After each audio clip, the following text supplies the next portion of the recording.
اس میں جو کچھ بھی ہے وہ ابتدائے بچپن سے صدمات، محسوسات، تجربات اور خواہشات کی صورت میں جمع ہوتا گیا۔ Psychoanalysis explained and criticised A.E. Baker. لاشعور انسانی نفس کا وہ حصہ ہے جو ہمیشہ ناخوشگوار اور دبائے ہوئے خیالات سے پر رہتا ہے۔ فرائڈ کے خیال کے مطابق انسانی ذہن کے اندر چھپا ہوا لاشعور ہی سارے انسانی ذہن کا مالک ہوتا ہے۔ انسان کے افعال کے اصل محرک وہی خیالات ہوتے ہیں جو لاشعور میں چھپے رہتے ہیں اور کوشش کے باوجود شعور کی سطح پر نہیں آ پاتے۔ لاشعور میں مختلف اور متضاد قسم کی خواہشات ایک ہی وقت میں ایک ساتھ رہتی ہیں۔ وہ ایک ایسا سٹور ہاؤس ہے جس میں تمام قابل اعتراضات اور مخرب اخلاق باتیں جمع رہتی ہیں، لیکن ان کا آپس میں کوئی ٹکراؤ نہیں ہوتا، بلکہ وہ آپس میں تصفیہ کر لیتی ہیں، اور جو خواہش بری ہوتی ہے اس کو محتسب یا سینسر شعور میں آنے سے روک دیتا ہے۔ اس سے پتہ چلتا ہے کہ لاشعور ذہن کا ایک ایسا حصہ ہے جس میں گندے، فاسد، غیر اخلاقی، بیہودہ اور جنسی حادثات و خیالات جمع رہتے ہیں اور لاشعور کے پردے سے باہر آنے کی کوشش کرتے ہیں، لیکن سینسر انہیں پیچھے دھکیل دیتا ہے۔ حزب اللہ نے اپنی کتاب تحلیل نفسی میں لکھا ہے کہ یہ لاشعور مکمل طور پر اخلاق سے بے تعلق ہوتا ہے، یہ حد درجے کا خود غرض ہوتا ہے اور ہر صورت میں اپنی آسودگی چاہتا ہے۔ اس کو اس بات کی قطعاً فکر نہیں ہوتی کہ ان خیالات و تصورات سے سماج پر کیا اثر پڑے گا۔ لاشعور کے پاس نفسیاتی انرجی کا ایک بہت بڑا ذخیرہ ہے جو اس کو سرگرم عمل رکھتا ہے اور یہ شعور پر غالب آنے کی کوشش کرتا ہے۔ یہ کشمکش انسانی اعمال میں ہمیشہ چلتی رہتی ہے۔ لاشعور اپنے اظہار کا راستہ تلاش کرتا ہے اور قبل شعور اس کی راہوں کو مسدود کرنے کی کوشش کرتا ہے۔ جب لاشعور اس میں کامیاب نہیں ہوتا تو وہ بھیس بدل کر آتا ہے تاکہ شعوری قوتیں اس کی راہوں کو نہ روک سکیں۔ ذہن کی یہ کشمکش فنکاروں کے ذہن میں بھی چلتی رہتی ہے۔ ایڈ، ایگو، سپر ایگو اور لبیڈو کیا ہے؟ یہ بات یقینی ہے کہ لاشعور خالص نفسیاتی تصور ہے جس کے تحت فرائڈ بہت سے خیالات اور اعمال کی تشریح کرنا چاہتا ہے۔ ایڈ کیا ہے؟ لاشعور کا اصلی خطہ ایڈ کہلاتا ہے۔ انسان کی پیدائش کے وقت اس کی ذہنی اور دماغی دنیا صرف جبلتوں پر مشتمل ہوتی ہے اور یہ جبلتیں جس جگہ جمع رہتی ہیں وہ ایڈ کہلاتی ہے۔ جبلت ایک فطری رجحان ہے، اس کا تعلق اکتساب یا تجربے سے نہیں ہے۔ یہ وہ افعال ہیں جو بغیر سکھائے ہوئے آ جاتے ہیں۔ لاشعور کے اصلی خطے یعنی ایڈ میں نشاتی جبلتوں کا دور دورہ رہتا ہے جو تناؤ اور رکاوٹ کو برداشت نہیں کرتی ہیں اور اس کشمکش یا تناؤ کو دور کرنے کے لیے داد عیش دینا چاہتی ہیں۔ ایڈ کے پاس جنسی قوت یا ایروٹک انرجی کا بہت بڑا ذخیرہ ہوتا ہے اور ساتھ ہی اس کو اخلاقی اقدار کا کوئی پاس نہیں ہوتا، اس لیے وہ باہر نکلنے کی راہیں تلاش کرتا رہتا ہے۔ ایگو اور سپر ایگو۔ باہری دنیا سے رابطہ کرنے کے لیے ایڈ کو ایک وسیلے کی ضرورت ہوتی ہے۔ چونکہ اندرونی دنیا میں ایڈ کے علاوہ کوئی خطہ نہیں ہوتا، اس لیے اسی کا ایک حصہ بیرونی دنیا سے وسیلے کا کام کرتا ہے جسے ایگو کہتے ہیں، اور ایگو ہی کا ایک حصہ سپر ایگو بن جاتا ہے۔ ایڈ، ایگو اور سپر ایگو ہی انسانی ذہن میں توازن اور غیر توازن کے ذمہ دار ہوتے ہیں۔ فرائڈ نے فطری جبلتوں کو دو طبقوں میں تقسیم کیا ہے، ایک حیاتی اور دوسرے مماتی، یعنی بعض جبلتیں زندگی کے مقصد، تولید نسل اور تسکین نفسی کے فرائض پورے کرتی ہیں اور بعض موت کی طرف لے کر جاتی ہیں۔ انسانی فطرت میں ہلاکت آفرینی اور اذیت پسندی کی خواہشات مماتی جبلت ہی کی وجہ سے ہیں۔ چنانچہ انا یا ایگو حیاتی جبلت کی نمائندہ ہے، جبکہ فوکل انا یا سپر ایگو مماتی جبلت کی نمائندہ ہے، اور یہ دونوں ایڈ کا حصہ ہیں۔ انا اور لبیڈو کا تعلق۔ لبیڈو کا تعلق انا سے ہے۔ فرائڈ کا خیال ہے کہ زندگی کی بنیادی شے لبیڈو ہے۔ فرائڈ نے اس کی تعریف یوں کی ہے: لبیڈو ان جبلتوں کی قوت کا نام ہے جو محبت کے عنوان کے تحت آتی ہیں۔ فرائڈ نے انا کو لبیڈو کا ذخیرہ کہا ہے۔ لبیڈو کو ہم جنسی قوت بھی کہہ سکتے ہیں، لیکن فرائڈ نے اس کو صرف مرد اور عورت کی باہمی کشش نہیں کہا، بلکہ وہ شخصیت کے انتشار کو بنیادی طور پر جنسی خواہش سے وابستہ کرتا ہے، اس لیے کہ انسان کا ذہن پیدائش کے بعد ہی مسرت کی تلاش شروع کر دیتا ہے۔ ہافمین نے لبیڈو کی تعریف کرتے ہوئے لکھا ہے کہ لبیڈو عموماً جنسی انرجی ہے، یہ ایک قسم کی بھوک ہے جو جنسی مقصد سے آسودگی حاصل کرتی ہے، لیکن اس کو اس کے مقصد سے علیحدہ کر کے ایگو میں واپس بھیجا جا سکتا ہے، یعنی اسے خود ایگو میں لگایا جا سکتا ہے، جس سے کہ یہ دھلی ہوئی یا پاک لبیڈو بن جاتی ہے۔ خواب اور آرٹ ناآسودہ خواہشات کی تکمیل کے دو راستے۔ فرائیڈ کے خیال میں انسان کے لاشعور میں جو جبلتیں ہیں، ان میں جنس کی طاقت سب سے بڑی جبلت ہے، لیکن اس پر شعور یا انا کا پہرا ہے جو اسے حیوانی اظہار سے روکتا ہے۔ اس کے ساتھ ہی اس پر مذہب، قانون، سماجی رسم و رواج یعنی معاشرے کا پہرا ہوتا ہے۔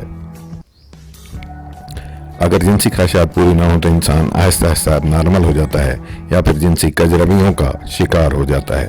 پھر ایسے لوگوں کے پاس دو راستے ہوتے ہیں جن کے ذریعے وہ اپنی ناسودہ خواہشات کی تکمیل کرتے ہیں۔ نمبر 1 خواب، نمبر 2 آرٹ یعنی شعر و ادب، مصوری، موسیقی، مجسمہ سازی وغیرہ۔ نمبر 1 خواب یا ڈریمز۔ حکمائے نفسیات کا کہنا ہے کہ ہماری ذہنی زندگی سے خوابوں کا بڑا گہرا تعلق ہے، اور یہ تعلق ہمارے بچپن سے لے کر عمر کے آخری لمحات تک قائم رہتا ہے۔ خواب ہمیں تھوڑی دیر کے لیے ایک دوسری دنیا میں پہنچا دیتے ہیں۔ بعض خواب تو ایسے دل فریب ہوتے ہیں کہ بیداری کے بعد بھی اسی حالت میں رہنے کو جی چاہتا ہے، جبکہ بعض خواب اتنے خراب بھی ہوتے ہیں کہ انسان گھبرا کر بیدار ہو جاتا ہے اور کئی دن تک خوفزدہ رہتا ہے۔ اسی طرح ایک ہی خواب کے بار بار آنے کی بھی شہادتیں موجود ہیں۔ نیند اور خواب کا بھی آپس میں گہرا تعلق ہے۔ خواب کا اصل مقصد نیند کو برقرار رکھنا ہے، لیکن بعض اوقات خواب نیند میں خلل انداز بھی ہو سکتے ہیں، اس لیے خواب کو عموماً سونے اور جاگنے کی درمیانی کیفیت کا نام دیا جاتا ہے۔ حکیم یا ڈاکٹر خوابوں کو معدے کی خرابی یا دوسرے جسمانی عارضوں کا سبب بتاتے ہیں، لیکن انسان کو قدیم زمانے سے ہی خوابوں سے دلچسپی رہی ہے اور وہ ان کی تعبیر معلوم کرنے کی کوشش کرتا رہا ہے۔ قدیم دور میں خواب کو ایسی پیش گوئی سمجھا جاتا تھا جس کے ذریعے آنے والے واقعات و حالات اور حادثات کے بارے میں بتایا جا سکے۔ مذہبی روایات میں یہاں تک کہ قرآن مجید میں بھی خوابوں یا سچے خوابوں کا ذکر ملتا ہے۔ سورہ یوسف میں 2-3 اہم خوابوں کا ذکر ہے جو پیشین گوئی کی حیثیت رکھتے ہیں۔ ارسطو خواب کو نیند کی ذہنی زندگی کہتا ہے، اور یہ زندگی ہماری روزمرہ کی زندگی سے کافی مشابہت رکھتی ہے۔ فرائیڈ کا نظریہ خواب۔ فرائیڈ وہ پہلا شخص ہے جس نے خوابوں کا مفصل سائنسی تجزیہ کیا ہے۔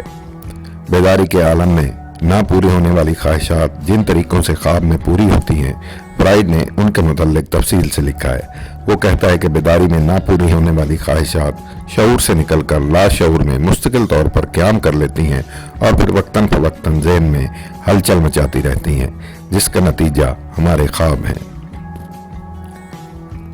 ہماری خواہشات خواب میں مختلف شکلیں اختیار کر کے آتی ہیں جو براہ راست یا اشاروں کے نوعوں میں ہو سکتی ہیں۔ فرائیڈ نے ان کا پورا تجزیہ کر کے خوابوں کی 3 اقسام بھی بتائی ہیں۔ نمبر 1 تمنائی خواب یعنی وش ڈریمز، نمبر 2 پریشانی کے خواب یعنی اینگزائٹی ڈریمز، اور نمبر 3 تعزیری خواب یعنی پنشمنٹ ڈریمز۔ پریشانی کے خواب اور تعزیری خواب ایک دوسرے میں ملے جلے ہوتے ہیں۔ خوابوں کے ذریعے ایک طرف تو انسانی لاشعور کو نکاس کا موقع مل جاتا ہے، اور دوسری طرف تحت الشعور یا قبل شعور کو لاشعوری خواہشات پر قادر رکھنے کی بات بھی رہ جاتی ہے، یعنی لاشعوری خواہشیں حالت خواب میں پوری ہو جاتی ہیں جبکہ شعور خوابیدہ حالت میں ہوتا ہے۔ خوابوں کے بعد دوسرا راستہ آرٹ ہے۔ جن لوگوں کو عام زندگی میں جنسی آسودگی نہیں ملتی اور ان کی خواہشات پوری نہیں ہوتی، وہ آرٹ کی طرف مائل ہوتے ہیں، آرٹ میں پناہ حاصل کرتے ہیں، اور ان میں سے بہت سے لوگ اپنے فن کی بدولت بے پناہ شہرت حاصل کرتے ہیں، جیسے ثناء اللہ نے بنگالی لڑکی میرا سنگھ کے ناکام عشق کے ہاتھوں میرا جی کا روپ دھار کر جدید ادب کو آزاد نظم بخشی۔ اسی طرح میر تقی میر نے ناکام محبت اور عارضی جنون کے بعد اردو غزل کو مثالی سوز و گداز بخشا۔ مغرب میں ایسی لاتعداد مثالیں موجود ہیں۔ مائیکل اینجلو ہم جنس پرست تھا، اس نے مجسمہ سازی اور مصوری میں ایک نئے دبستان کی بنیاد رکھی۔ یہ چند مثالیں ہیں اور تقریباً ہر بڑے آدمی کی عظمت کی بنیاد کسی نہ کسی جنسی جذبے پر استوار ملے گی۔ ادیب اور فنکار اپنی جنسی کمی کو پورا کرنے کے لیے اپنے آپ میں ایسی خصوصیات پیدا کر لیتے ہیں کہ دوسرے لوگ ان سے متاثر ہو کر ان کی مجروح انا اور ناآسودہ خواہشات کی تسکین کا سامان باہم پہنچاتے رہیں۔ فرائیڈ کا نظریہ تحلیل نفسی، سائیکو انالیسس۔ فرائیڈ کے نظریہ تحلیل نفسی نے بالخصوص یورپ میں بہت سے ذہنوں کو متاثر کیا ہے۔ فرائیڈ کے مطابق انسانی شخصیت کے اجزاء جنسی خواہش سے ترتیب پاتے ہیں اور وہ بچپن سے جن خواہشات کو دباتا رہتا ہے وہ اس کے لاشعور میں جمع ہوتی رہتی ہیں۔ فرائیڈ کے مطابق بچہ سب سے پہلے ماں اور باپ کے عشق میں گرفتار ہوتا ہے، جس کو اس نے اوڈیپس کمپلیکس اور الیکٹرا کمپلیکس کا نام دیا ہے۔ بیٹے کی ماں کی طرف غیر معمولی رغبت کا نام اوڈیپس الجھن یا اوڈیپس کمپلیکس، اور بیٹی کی باپ کی جانب غیر معمولی رغبت کا نام الیکٹرا الجھن یا الیکٹرا کمپلیکس ہے۔ یہ دونوں اصطلاحات یونانی دیو مالا سے لی گئی ہیں جو یونان کے دو مشہور المیوں سے ماخوذ ہیں۔ الیکٹرا کی قسم یوریپیڈیز اور اوڈیپس کی قسم سوفوکلیز کے ڈراموں میں ملتی ہے، لیکن اردو ادب میں عام اور واضح طور پر ان الجھنوں کی مثالیں نظر نہیں آتی، اس لیے کہ یونانی دیو مالاؤں کی طرح اردو زبان کے پس منظر میں ایسی کوئی روایات موجود نہیں ہیں۔ بعض اوقات تمام علم نفسیات کو تحلیل نفسی کے مساوی قرار دے دیا جاتا ہے، جو کہ درست نہیں ہے۔ سیدھے سادے الفاظ میں تحلیل نفسی اس طریقہ علاج کا نام ہے جسے اعصابی مریضوں کے علاج کے لیے ڈاکٹر سگمنڈ فرائیڈ نے وضع کیا تھا، جس کی اساس لاشعور اور اس کے مختلف مظاہر پر ہے، اور جس میں جنس اور اس کے متنوع مظاہر اہم ترین کردار ادا کرتے ہیں۔ فرائیڈ نے تحلیل نفسی کے طریقہ کار کے ذریعے لاشعور کو سائنسی بنیادوں پر سمجھا اور اسے ایک کلینک کی چیز بنا کر عملی زندگی سے وابستہ کر دیا۔ فلسفیانہ مباحث میں لاشعور ایک مبہم اور پراسرار قوت تھی، لیکن فرائیڈ نے اعصابی عوارض اور ذہنی امراض سے لے کر روزمرہ کے معمولات میں اس کی کار فرمائی ثابت کر دی تو لاشعور نابرائی یا ملکوتی پراسرار نہ رہا، بلکہ توانائی کے سرچشمے کا روپ اختیار کر گیا، اور یہی فرائیڈ کا اصل کارنامہ ہے۔ فرائیڈ کا نظریہ ادب۔ فرائیڈ کا نظریہ تحلیل نفسی ہی دراصل اس کا نظریہ ادب ہے۔ تحلیل نفسی سے مراد دماغی تجزیہ اور دماغ کا علاج ہے۔ فرائیڈ نے سب سے پہلے 1881 عیسوی میں ہسٹیریا کی ایک مریضہ کا علاج تحلیل نفسی کے ذریعے شروع کیا تھا۔ بعد میں ادب اور ادیب کے بارے میں بھی آہستہ آہستہ انہی طریقوں کو استعمال کیا جانے لگا، اور تحلیل نفسی کی دریافت ادبی تنقید میں اہمیت کی نظر سے دیکھی جانے لگی۔ تحلیل نفسی انسان کے مدفون حالات زندگی اور الجھنوں یا کمپلیکسز کی تلاش کا نام ہے۔ فرائیڈ کا یہ نظریہ کئی لحاظ سے ادبی اور غیر ادبی دونوں طرح کی تخلیقات کے لیے بہت اہم ہے۔ اس نے خواب کو خواہشات کی تسکین کا ذریعہ قرار دیا تھا، اور یہی تشریح ادب پر بھی لاگو ہوتی ہے۔ اگر ادیب کی تحلیل نفسی کی جائے تو اس کی تخلیقات میں اس کی تشنہ خواہشات کی تسکین کا اظہار ملے گا۔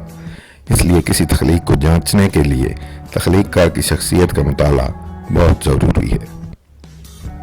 فرائیڈ نے دو اہم وجوہات کی بنا پر ادب سے خصوصی دلچسپی ظاہر کی۔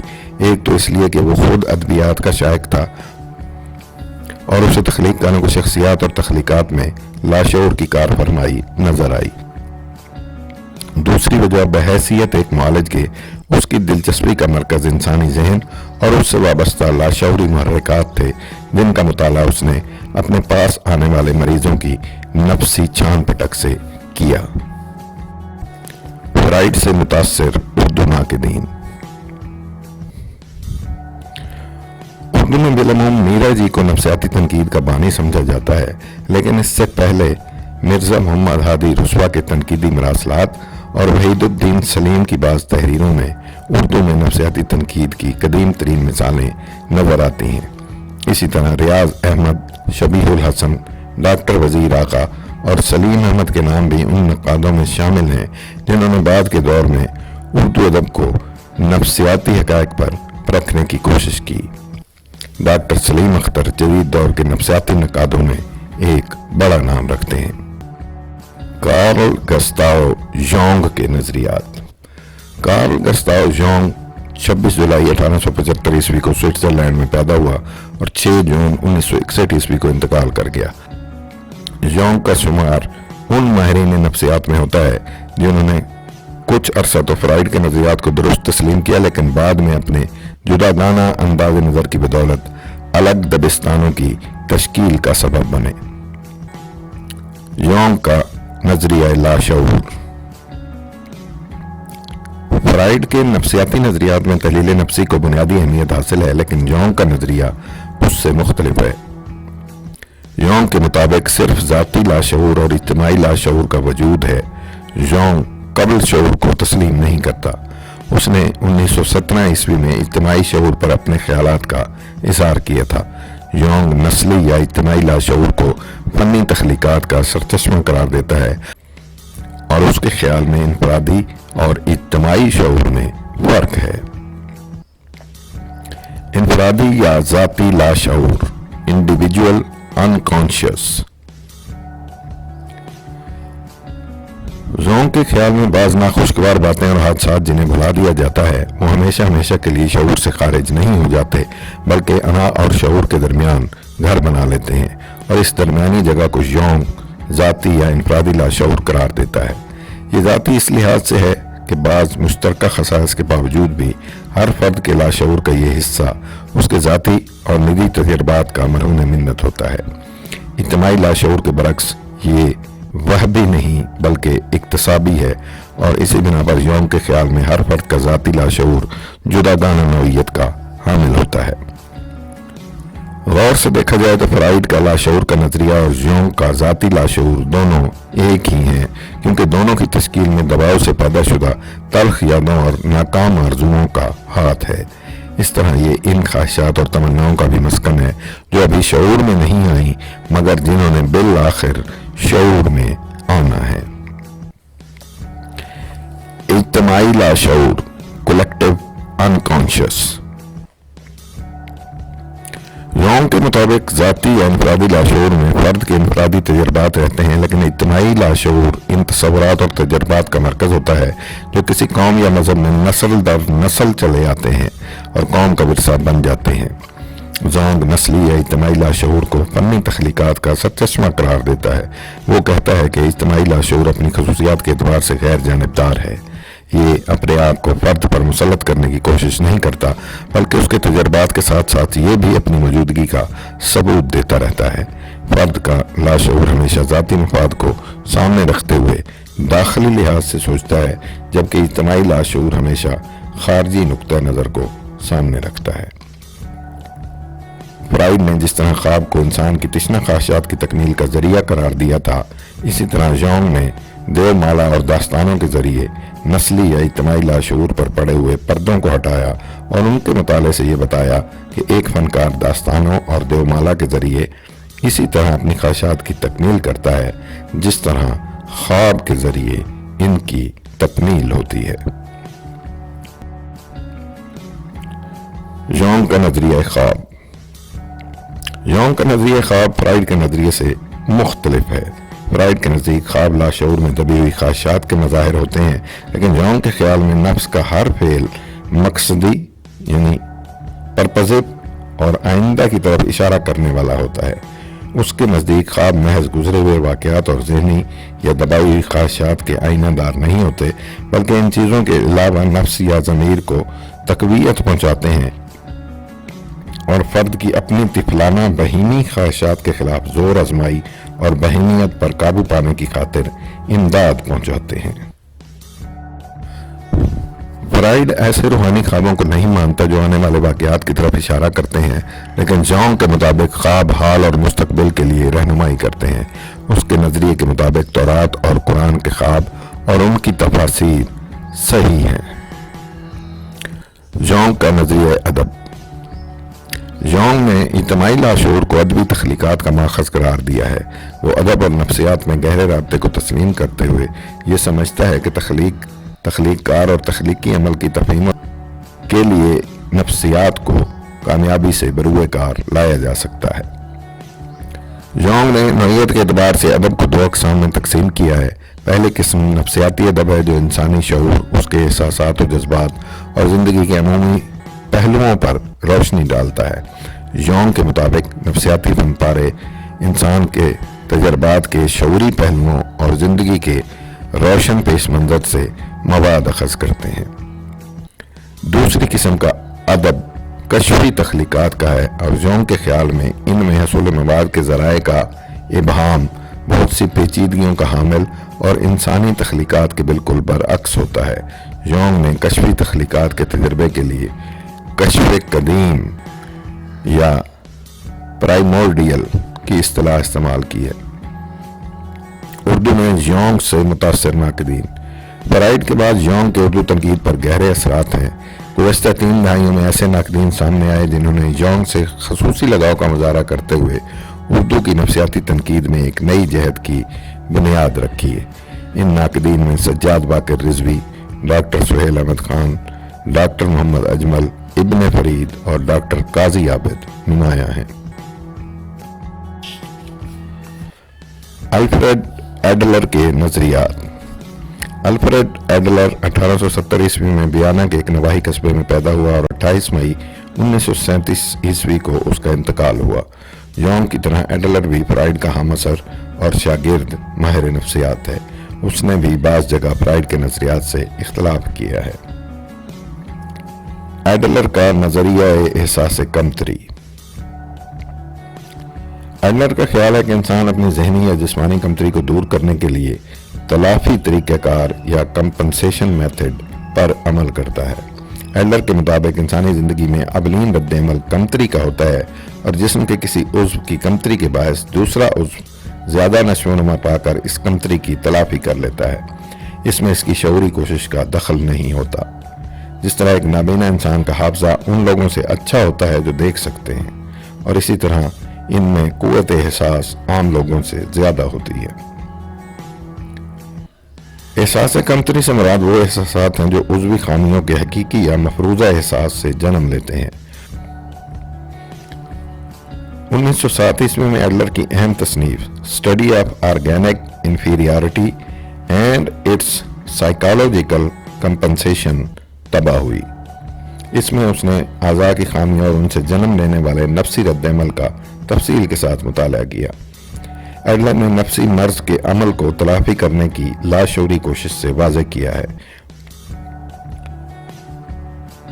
اس کی دی گئی مثال کے مطابق ہومر کی اوڈیسی میں ذکر آتا ہے کہ میوز نے ڈیموڈوکس کی بینائی چھین لی لیکن اسے گیت جیسی پیاری نعمت عطا کر دی۔ ایڈلر کا نظریہ انفرادی نفسیات۔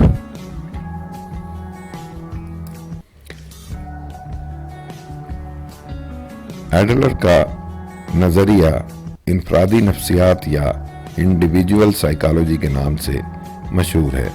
اس کے خیال میں تمام نفسی امراض کسی ذلت یا شکست کی وجہ سے پیدا ہوتے ہیں اور انسان ان امراض کی پردہ پوشی کرنے یا دور کرنے کے لیے عظمت اور سطوت حاصل کرنا چاہتا ہے۔ ایڈلر نے شعور اور لاشعور کے فرق کو بھی صحیح تسلیم نہیں کیا ہے۔ اس کا کہنا ہے کہ جن چیزوں کے بارے میں ہم شعور حاصل کرنا چاہتے ہیں وہ بھی ہماری برتری کے احساس کی تکمیل کے لیے ہوتا ہے۔ ایڈلر نے جنسی خواہشات کے مقابلے میں قوت یا برتری حاصل کرنے کی خواہش کو زیادہ اہم قرار دیا ہے۔ ایڈلر بچپن کی زندگی پر اپنے نظریہ نفسیات میں زیادہ زور دیتا ہے کیونکہ بچے احساس کمتری سے زیادہ پریشان رہتے ہیں اور ان کا یہی احساس کمتری آگے چل کر دوسری الجھنوں یا کمپلیکسز میں بدل جاتا ہے۔ برتری کا احساس بھی ایک قسم کا احساس کمتری ہے۔ یوں تو برتری ایک بنیادی خواہش ہے لیکن بعض لوگوں میں یہ ایک بیماری بن جاتی ہے اور تحلیل نفسی نے یہ ثابت کر دیا ہے کہ انسان میں برتری کا احساس دراصل کسی عیب کو چھپانے کے لیے ہوتا ہے۔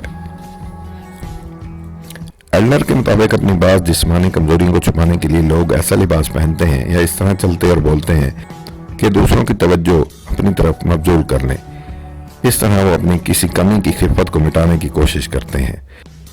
ماہرین نفسیات نے اس سے یہی بات ثابت کرنے کی کوشش کی ہے کہ برتری کا احساس دراصل احساس کمتری ہی کی ایک شکل ہے، اگرچہ فرد کو شعوری طور پر اس کا احساس نہ، لیکن اللہ کے بقول انسان کے مقصد حیات کی نفسی احساس کو اس کی عضوی خامیوں سے جنم لینے والے احساس کمتری میں تلاش کیا جا سکتا ہے۔ اس نقطہ نظر سے اس نے ادب اور فنون لطیفہ کے شعبوں سے بہت سی مثالیں بھی پیش کیں، لیکن اس کے ساتھ ساتھ اس نے بطور خاص یہ بھی واضح کیا کہ عضوی خامی لازمہ عظمت نہیں ہوتی، اور نہ ہی لوگ محض اس لیے ادیب یا فنکار بن جاتے ہیں کہ وہ احساس کمتری میں مبتلا ہیں۔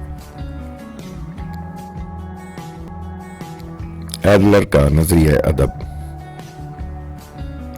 ایڈلر نے اپنی کتاب what life should mean to you میں آرٹ اور خوابوں پر بحث کرتے ہوئے آرٹ کے منصب پر بھی روشنی ڈالی ہے۔ اس کے خیال میں آرٹ اور خواب کا فرق مقاصد کا فرق ہے۔ خواب کی مانند آرٹ بھی ایک خاص نوعیت کی ذہنی حالت کو جنم دینے کی کوشش کرتا ہے اور ہمیں مائل و عمل بھی کرتا ہے۔ در حقیقت آرٹ یا فن تمام زندگی کے بارے میں ہمارے رویے کو متاثر کرنے کی کوشش کرتے ہوئے ہم میں جرأت اور ذہنی رفت جیسے خصائص کو سراہنے کا جذبہ ابھارتا ہے، اور اس لحاظ سے آرٹ کو سماجی زندگی کے لیے اعلیٰ ترین تربیت قرار دیا جا سکتا ہے۔ ان خیالات سے یہ بات بھی واضح ہوتی ہے کہ ایڈلر آرٹ کے سماجی منصب کا شدت سے قائل تھا، کیونکہ ادب یا فن انسان میں تہذیبی اقدار کی عظمت کا احساس ابھارتا ہے۔ اردو میں ایڈلر سے متاثر ناقدین۔ اگرچہ اردو کے نفسیاتی ناقدین میں کوئی ایسا نہیں ہے جسے بطور خاص ایڈلر کا پیروکار قرار دیا جا سکے، لیکن اس کے باوجود ایسے ناقدین کی کمی نہیں جنہوں نے حسب ضرورت ایڈلر کے نظریہ احساس کمتری سے امداد لی۔ مثلا میرا جی نے فرائیڈ کے نظریہ تحلیل نفسی پر مبنی بیشتر تنقید کے باوجود کہیں کہیں احساس کمتری کے تصور کو بھی استعمال کیا ہے۔ اختر اور رینوی نے بھی اس تصور سے اردو میں استفادہ کیا ہے، اور حیات اللہ انصاری کے ہاں اس نظریے کی واضح بازگشت سنائی دیتی ہے، جبکہ ڈاکٹر سلیم اختر نے بھی اپنی تحریروں میں کہیں کہیں ایڈلر کے نظریات کی پیروی کی ہے۔ Thank you.